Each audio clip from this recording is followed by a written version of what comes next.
அந்த சம்பவத்திற்கு பிறகு நமச்சிவாயத்தின் கோபம் சுலபத்தில் தணிந்து விடவில்லை. தங்கையிடம் கூட பேச பிடிக்காதவனாக எழுந்திருந்து வாயிற் திண்ணையில் போய் உட்கார்ந்து கொண்டவன் இரவு வெகு நேரமாகியும் சாப்பிட எழுந்து வரவே இல்லை. அமிர்தம்மாள் மிகவும் வேண்டிக் கொண்ட பிறகு தாட்சண்யத்தை தட்ட முடியாதவன் போல் முகத்தை கடுத்து கொண்டு இலைக்கு முன் வந்து உட்கார்ந்து கொண்டான். அன்று இரவு போஜனத்தின் பொழுது ஒருவரும் பேசவே இல்லை. பெரியவர் என்று மதிப்பில்லாமல் வாயில் வந்தபடி அண்ணாவை பேசிவிட்டாளே, என்ன அசட்டு பெண் என்று தன் மூத்த மகளை எண்ணி மனதிற்குள்ளே நொந்த வண்ணம் வேண்டா வெறுப்பாக தனக்கு அளித்த கஞ்சியை 2 வாயாக பருகி முடித்தாள் அமிர்தம். மாமா கொஞ்சம் சுயநலக்காரர் தான் என்றாலும் அவர் சொல்கிறபடி செய்தால்தான் என்னவாம். ஆனாலும் விஜயாவுக்கு இத்தனை கர்வம் ஆகாது என்று தனக்குள்ளே எண்ணி வெகுண்ட மோகனா அவசரமாக சோற்றை விழுங்கினாள். முருங்கைக்காய் சாம்பாரும் கத்தரிக்காய் பொரியலும் அன்று மிகவும் நேர்த்தியாக தயாரிக்கப்பட்டிருந்தன. நமச்சிவாயத்திற்கு இருந்த மனநிலையில் அன்று விஜயாவின் சமையலை வழக்கம்போல் நாவை சப்பு கொட்டி கொண்டு ருசி பார்த்து திருப்தியாக சாப்பிட இயலவில்லை. படித்து விட்டோம், 2 காசு சம்பாதிக்கிறோம் என்று இந்த பெண்ணுக்கு எவ்வளவு ஆணவம்! மட்டு மரியாதை இல்லாமல் பேசிவிட்டாளே என்று நமச்சிவாயம் தனக்குள் எண்ணி ஆத்திரத்தில் கொந்தளித்து கொண்டிருந்தான். விஜயாவை பார்க்கும் பொழுதெல்லாம் ஜென்ம விரோதியை பார்க்க நேரிட்டவன் போல் கோபத்துடன் உறுத்து விழித்தான். மாமாவின் சினத்தையோ தாயாரின் மனத்தாங்களையோ விஜயா பொருட்படுத்தவே இல்லை. நாளை விடிந்தால் மறுபடியும் வேலை தேடும் வேட்டை துவங்க வேண்டுமே. சீக்கிரம் நல்ல இடத்தில் ஒரு வேலை கிடைக்காவிட்டால் அடுத்த மாதம் குடும்ப செலவுகளை எப்படி நிர்வகிக்கப் போகிறோம் என்று எண்ணி உள்ளம் வருந்தி கொண்டிருந்தாள். அவளுக்கு இருந்த கவலைகளில் அவளால் அன்று இரவு சரியாக சாப்பிடக்கூட முடியவில்லை. சாயங்காலம் நடந்த குடும்ப பூசலினால் மன அதிர்ச்சி அடைந்து போயிருந்த தாயாரை இன்னமும் அவள் துன்பப்படுத்த விரும்பவில்லை. ஆகவே தனக்கு அன்றுடன் வேலை போய்விட்ட சங்கதியை அவள் தாயாரிடம் கூட கூறவில்லை. விடிந்த பிறகு மெல்ல கூறிக்கொள்ளலாம் என்று வாளாவிருந்து விட்டாள். காலை எழுந்ததும் அவசரமாக ஸ்நானத்தை முடித்துக்கொண்டு நெற்றி மீது பட்டையாக விபூதியை தீட்டிக்கொண்டு பெரும் சிவப்பழமான தோற்றத்தில் நமச்சிவாயம் வெளியே கிளம்பி சென்று விட்டான். எங்கே போனான், எப்பொழுது வருவான் என்பதை அவன் யாரிடம் சொல்லிக்கொண்டு புறப்படவில்லை. காலை ஆகாரத்துக்கு பிறகு மோகனா தாழ்வாரத்தில் ஒரு பாயை விரித்து கொண்டு புஸ்தக சுமைகளுடன் பரீட்சைக்கு படிக்க உட்கார்ந்து விட்டாள். ஆனால் அவளது சிந்தனை படித்து கொண்டிருந்த விஷயங்களின் மீது சிறிதும் லயிக்கவே இல்லை. புத்தகத்தின் ஒவ்வொரு பக்கத்திலும் அச்சு எழுத்துக்களுக்கு பதில் அழகியதொரு பங்களாவும் பூந்தோட்டமும் தோன்றி மறைந்த வண்ணம் இருந்தன. உள்ளே அடுப்பை ஊதி சமையலுக்கு ஆயத்தம் செய்து கொண்டிருந்த விஜயா பக்கம் திரும்பி பார்த்த அவளுக்கு தமக்கை மீது கோபம் பற்றி கொண்டு வந்தது. போலி கௌரவத்திற்காக எல்லோரையும் ஏழ்மையிலே உழல வேண்டும் என்று நிர்பந்திக்கிறாளே, புத்தி கெட்டவள் என்று மெல்ல முணுமுணுத்துவிட்டு புத்தகத்தின் ஏடுகளை ஆத்திரத்துடன் புரட்டி கொண்டிருந்தாள். கயிற்றுக்கட்டிலின் மீது காலை நீட்டிக்கொண்டு கிழிந்த புடவை ஒன்றை தைத்து சரிபடுத்தி கொண்டிருந்த அமிர்தத்தின் கவனம் திடீரென சமையல் அறை பக்கம் சென்றது. விஜயா, இன்னும் என்னம்மா பண்ணிக்கிட்டு இருக்கிற? மணி 10க்கு மேலே ஆயிடுச்சே, ஆஃபீஸுக்கு போகலையா என்று கவலையுடன் எச்சரித்தாள். தாயாருக்கு என்ன பதில் கூறுவதென்று சட்டென மகளுக்கு விளங்கவில்லை. வேலை போய்விட்டதென்று சங்கதியை சொல்லாமல் இனியும் ஒழித்து வைத்து பயனில்லை என்று தோன்றவே தயங்கியபடி அறையை விட்டு வெளியே வந்தாள். கட்டிலின் காலை பிடித்து கொண்டு தரையின் அருகில் உட்கார்ந்து கொண்டு, அம்மா, நான் ஒரு சங்கதி சொல்லப் போகிறேன், பதறி போகாதீங்க, அப்படி தலை போகிற விஷயம் இல்லை, இருந்தாலும் என்று மெல்ல ஆரம்பித்தாள். என்னவோ ஏதோ என்று விஷயத்தை அறியுமுன் அமிர்தம் ஒரே பீதி வசப்பட்டு போனாள். அம்மா, எனக்கு நேற்றுடன் வேலை போய்விட்டது. 1 மாத சம்பளத்துடன் அந்த கம்பெனிக்காரர்கள் என்னை வீட்டுக்கு அனுப்பிவிட்டாங்க என்றாள் துயரம் தோய்ந்த குரலில். அமிர்தத்தினால் உடனடியாக பேச முடியவில்லை. துக்கம் தொண்டையை அடைத்து கொண்டு விட்டது. கண்களில் பொங்கிய கண்ணீர் தடைப்படுத்த முடியாது தாரையாக கன்னங்களில் வழிந்தோடியது. வேலை போய்விட்டதா? அப்படி இருந்தும் மாமாவிடம் அவ்வளவு ஆர்ப்பாட்டமாக பேசினாயே, எனக்கு தெரியும். என் பரீட்சை சமயத்தில் இந்த ஏழு வீட்டில் இப்படி ஏதாவது நடந்து தொந்தரவு ஏற்படும் என்று சீற்றத்துடன் கேட்ட மோகனா புத்தகத்தை படக்கென்று மூடி வைத்துவிட்டு நிமிர்ந்து உட்கார்ந்து கொண்டாள். வேலை போய்விட்டதென்றால் ஏன் இப்படி நீ பதட்டமடைய வேண்டும்? மோகனா, நீ வயதிலே சின்னவள் என்று நான் கட்டுப்பட்டு போகிறேன். நான் அம்மாவிடம் பேசும் சங்கதிகளில் நீ தலையிட தேவையில்லை. உன் காரியங்களை கவனித்துக் கொண்டே சித்த சும்மா இரு என்று தங்கையை அதட்டினாள் தமக்கை. குரோதம் பொங்கி வழிந்த கண்கள் இரண்டையும் உருட்டி விழித்த மோகனா ஆத்திரம் தாளாது உரத்த குரலில், இந்த குடும்பத்து விவகாரங்களில் அபிப்பிராயம் சொல்ல எனக்கும் உரிமை உண்டு. நான் விவரம் தெரியாத பச்சை குழந்தை அல்ல.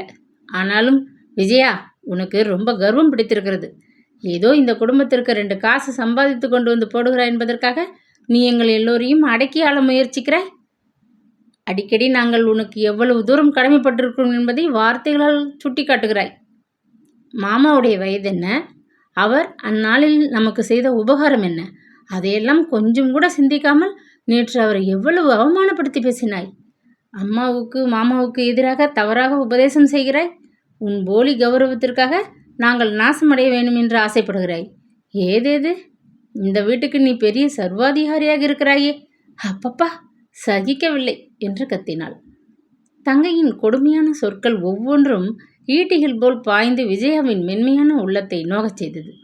எனினும் அவள் சிரமப்பட்டு தன் கோபத்தை அடக்கி கொண்டு, மோகனா, என்றிலிருந்து உனக்கு மாமா மீது இவ்வளவு கருணையும் நன்றியும் நீதானா பேசுகிறாய் என்று கூட எனக்கு அதிசயமாக இருக்கிறதே என்றாள் ஏளனமாக.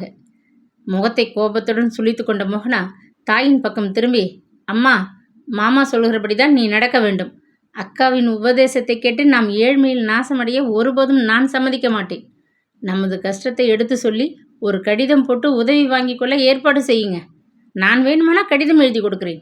அதை விட்டுவிட்டு அக்கா சொல்கிறபடி நீங்கள் பேசாமல் இருந்தீங்கன்னா நாளைக்கு விடியறதுக்குள்ளே என் பிணத்தை கோயில் தெப்பக்குளத்தில் பார்ப்பீங்க என பயமுறுத்தலுடன் முடித்தாள். சாகப்போவதாக சொல்லி என்னாலும் தாயை பயமுறுத்த முடியும் என்கிற தோரணையில் அவள் தன் சகோதரியை ஒரு முறை உறுத்து பார்த்துவிட்டு முகத்தை மறுபுறம் திருப்பி கொண்டாள். நானும் வந்து அந்த குளத்தில் விழுந்து உங்களோட கூடவே உசுரை விட்டு விடுகிறேன். எனக்கு இந்த உலகத்தில் வாழ என்ன வச்சு கிடக்கு? சின்ன வயசுலேயே என்னை பாழும் கிணத்துல தள்ளுறப்போல உங்கள் அப்பாருக்கு கொண்டு வந்து கொடுத்தாங்க. கட்டினதுலேருந்து இன்னி வரை நான் என்ன சுகத்தை கண்டேன்? இன்றைக்கி அரிசி இல்லையே, நாளைக்கு உப்புக்கு என்ன பண்ணுவோம் என்று ஒவ்வொரு நாளும் தருத்தத்திலேயே கழிச்சிட்டேன். நாளைக்கு என்கிற விசாரம் இல்லாமல் அமைதியாக உட்காந்து ஒரு நாள் கூட நான் சாப்பிட்டதில்லை, தூங்கினதில்லை. இனி அப்படி ஒரு நாளும் வரப்போகுதா என்று துக்கத்துடன் திணறிய அமிர்தம் முடிவில் போவென்று வாய்விட்டு அழுதாள். அவளுக்கு ஒத்து பாடுவது போல் மோகனா புடவை தலைப்பால் முகத்தை மூடிக்கொண்டு விம்மி விம்மி அழத் துவங்கினாள். கண்களில் மல்கிய நீரை துடைத்து கொண்டு எழுந்த தாயின் அருகில் சென்ற விஜயா, அம்மா, வருத்தப்படாதீங்க. இப்படியே எல்லாம் போயிடாது. ஒரு நல்ல காலம் சீக்கிரம் வரும், கட்டாயம். மோகனா காலேஜ் படிப்பு முடிந்ததும் ஒரு நல்ல உத்தியோகத்துக்கு வந்தால் நமக்கு விடிவு காலம் வந்துவிடும் என்று சமாதானப்படுத்தினாள். விம்மி அழுது கொண்டிருந்த சகோதரியின் துயரத்தை காண அவளது பேதை உள்ளம் சகிக்கவில்லை. தாயாருக்கு ஒருவாறு ஆறுதல் கூறிவிட்டு தங்கையை அணுகி, மோகனா, ஏன் இப்படி பரீட்சை சமயத்தில் மனதை அலட்டி கொள்கிறாய்? அழாதே அம்மா. என் கண்ணல்லவா நீ? மாமாவை நான் வேண்டுமென்று அவமானப்படுத்தினேன். அவர் நமக்கு செய்திருக்கும் பல தீமைகளை எண்ணி வெகுண்டு அவ்வாறு பேசிவிட்டேன். நீயே யோசித்துப்பார், மாமா நமக்கு என்ன உதவிகளை செய்திருக்கிறார் என்று உனக்கு விளங்கும். அப்பா இறந்து போகும்போது நம்ம அனாதையாக விட்டுவிட்டு போய்விடவில்லை. சூரியகாந்தத்தில் ஒரு வீடும் நிலமும் வைத்துவிட்டு போனார். உலகப்போக்கு ஒன்றும் அறியாத அம்மாவை ஏமாற்றி நிலத்தையும் வீட்டையும் விற்கச் செய்து அந்த பணத்தை இஷ்டப்படி சூறையாடினார் மாமா. வீடு வாசல் இழந்து அண்ணனையும் வீட்டை விட்டு ஓட்டிவிட்டு நாம் பிழைப்பை தேடிக்கொண்டு இந்த போருக்கு வந்தோம். இருக்கிற 1-2 நகையையும் விற்று ஒரு வீட்டை வாடகைக்கு எடுத்துக்கொண்டு குடும்பத்தை நிர்வகிக்கும் நிமித்தம் அம்மா இட்லி சுட்டு விற்று வாழ்க்கை நடத்த வேண்டி வந்தது.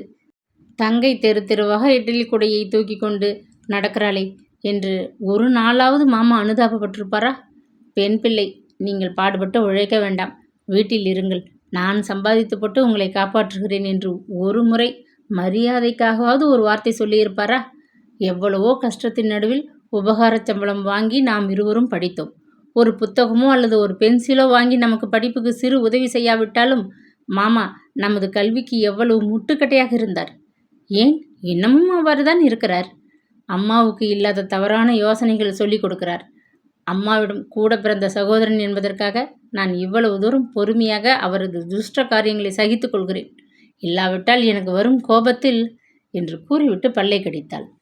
கண்ணீரை துடைத்து கொண்ட மோகனா தன் சகோதரியுடன் பேச பிடிக்காதவள் போல் புத்தகத்தை கையில் எடுத்துக்கொண்டு தலையை குனிந்து கொண்டு வாசிப்பது போல் பாவனை செய்யவே விஜயா எழுந்திருந்து உள்ளே சமையலை கவனிக்கச் சென்றாள். இந்த சம்பவத்திற்கு பிறகு சில தினங்கள் குடும்பத்தில் பயங்கரமானதொரு மௌனம் நிலவியது.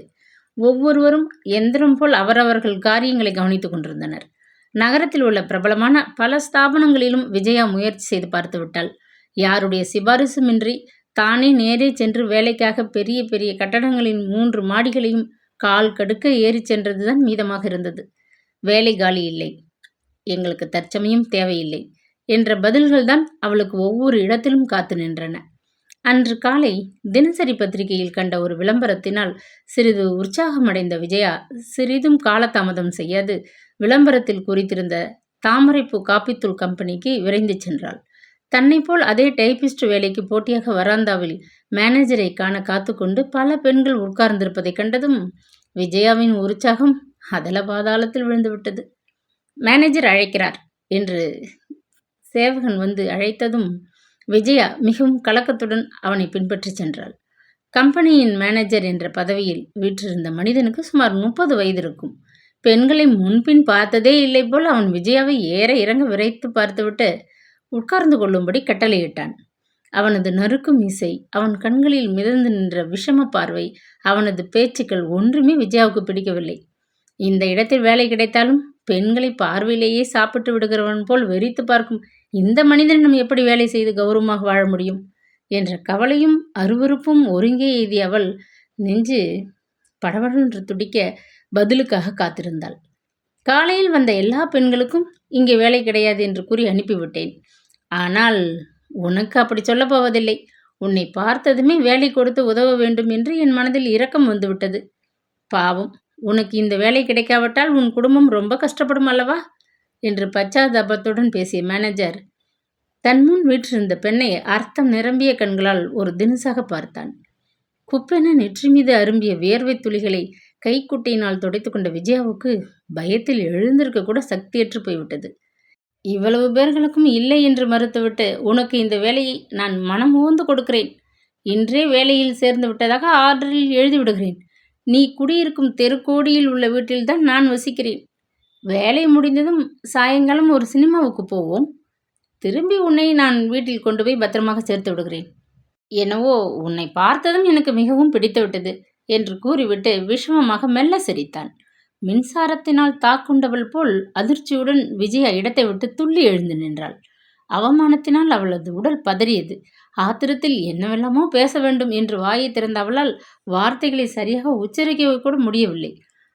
ஐயா, அக்கா தங்கைகளுடன் பிறந்திருந்தால் நீங்கள் இப்படி பேச மாட்டீர்கள் என்று கூறிவிட்டு அறையை விட்டு வேகமாக வெளியே வந்தாள்.